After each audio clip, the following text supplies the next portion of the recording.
Assalamualaikum warahmatullahi wabarakatuh. Waalaikumsalam. Saya Saifullah Ali Akbar selaku peserta diklat pelatihan kepemimpinan administrator angkatan 1 tahun 2000. Sebelumnya saya ucapkan terima kasih atas kehadiran Bapak Mentor, Bapak Muji dan teman-teman semuanya, dan juga coach. Saya menjelaskan tentang presentasi terkait bidang hubungan industrial. Kebetulan saya kepala bidang hubungan industrial Dinas Tenaga Kerja Kabupaten Mojokerto. Judul yang saya angkat adalah meningkatnya pelayanan kualitas. Singkatnya, kualitas pelayanan publik melalui si pengasih sistem informasi pengaduan perselisihan hubungan industrial sebagai follow up action hubungan industrial di Kabupaten Mojokerto. Untuk area dan fokus perubahan Dinas Tenaga Kerja ini, saya mengambil dari fokusnya dulu. Pertama adalah dari RPJMD turun menjadi Renstra. Jadi kita mengambil dari visi 2, misi ketiga dan 34. Snaker adalah di tenaga kerja adalah untuk ketenaga kerjaan. Untuk area perubahan ini adalah tindak lanjutnya, di mana berdasarkan Permen PAN RB nomor 11 tahun 2015 itu ada 8 area perubahan.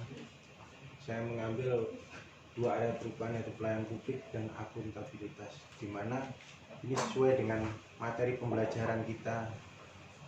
Materi pembelajaran kami yaitu terkait standar peningkatan standar kualitas pelayanan publik dan akuntabilitas kinerja.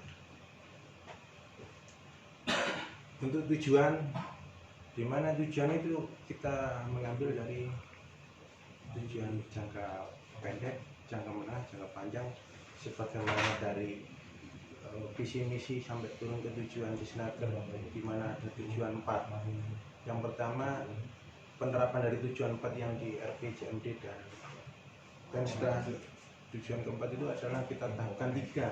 Yang pertama adalah jangka pendek, percepatan pelayanan hubungan industrial. Yang kedua adalah penurunan perselisihan hubungan industrial. Yang ketiga adalah pengembangan hubungan industrial. Dalam hal ini, tujuan ini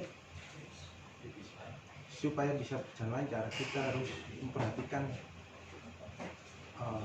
apa yang sudah diterapkan di pematerian pembelajaran, di mana ada tujuan Undang-Undang 5 tahun 2014 tentang ASN dan juga PP nomor 11 tahun 2017 dan juga Peraturan LAN nomor 16 tahun 2019, di mana menjelaskan tentang pedoman penyelenggaraan pelatihan kepemimpinan administrator. Jadi saya tuangkan di sini.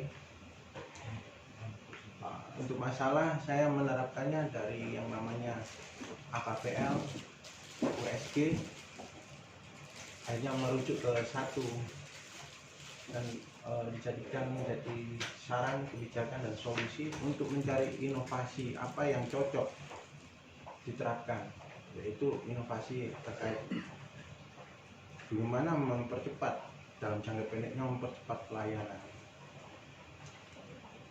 Tahapan dan waktu penyelesaian saya bagi ada 3. Untuk tahapan jangka pendek itu hanya 2 bulan. Ini ada 12 milestone, di mana outputnya nanti diimplementasikan melalui keputusan kepala dinas tentang si pengasih sistem informasi pengaduan perselisihan hubungan industrial.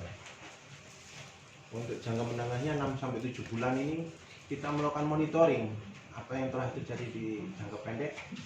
Untuk jangka panjangnya kita evaluasi untuk dikembangkan. Untuk jejaring kinerja, ini mentor saya Bapak Dr. Andes Nugraha Budi. Saya sendiri selaku coach leader, ini coach Bapak Insinyur Ismail MM Dan tim internal ini ada terdiri dari sekretaris dinas, ada kepala bidang perlindungan, dan juga kepala seksi di bidang saya. Untuk tim eksternal ini saya menerapkan yang namanya Pak Asisten 1, juga sekretaris Infokom untuk informasi komunikasi, ketua Apindo Asosiasi Pengusaha Indonesia, ketua FKP Forum Komunikasi Personalia, dan ketua Serikat Pekerja yaitu SPSI. Untuk tim IT ini gabungan dari tim IT. Ini terkait jejaring kerja kita hitung pengaruh power, proximity, dan interaksinya, mulai dari internal sampai eksternal. Untuk kekuatan pengaruh jejaring kerja ini kita bagi ada latens, ada promoter, ada apathetics, dan ada defender. Sesuai di bagian ini, asisten 1 Pak Sekjen, sekretaris Infokom, dan ketua Apindo ini ada di latens, di promoter, di kepala dinas dan seluruh kasih saya, ketua FKP dan ketua PT KSPSI itu ada di apatetik, dan kabit berundang ada di defender. Terkait manajemen risiko, ini kita mengambil keputusan atas keadaan yang tidak pasti. Dalam hal ini kita mengaji juga kan di ISO 13000 tahun 2009 itu terkait penerapan manajemen risiko, di mana juga manajemen risiko itu juga tertuang di PP 60 tahun 2008 terkait SPIP yang terdiri dari lingkungan pengendalian, penilaian risiko, kegiatan pengendalian, sampai yang terakhir adalah pemantauan pengendalian intern. Di mana dari manajemen risiko ini kita bisa menentukan mana risiko yang diprioritaskan dari output kunci.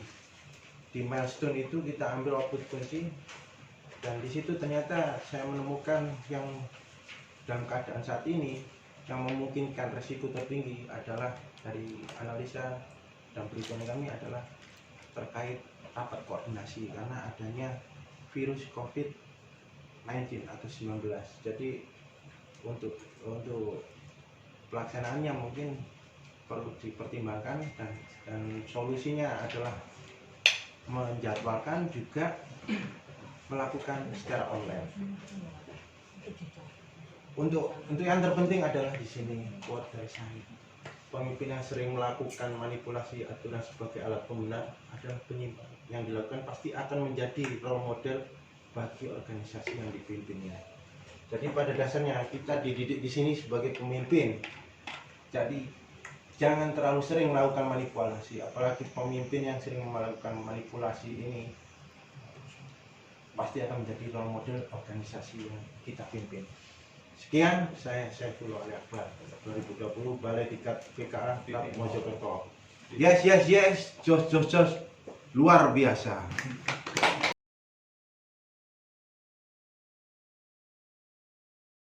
Assalamualaikum warahmatullahi wabarakatuh. Saya Nugroho Budi Sulistyo, Kepala Dinas Pembangunan Mojokerto, selaku mentor saudara Saifullah Ali Akbar, Kepala Bidang Hubungan Industrial, merupakan peserta pelatihan kepemimpinan administrator angkatan pertama tahun 2020.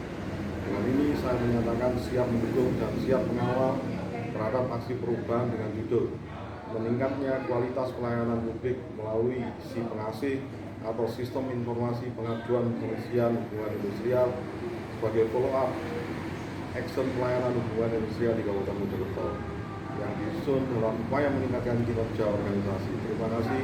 Assalamualaikum warahmatullahi wabarakatuh.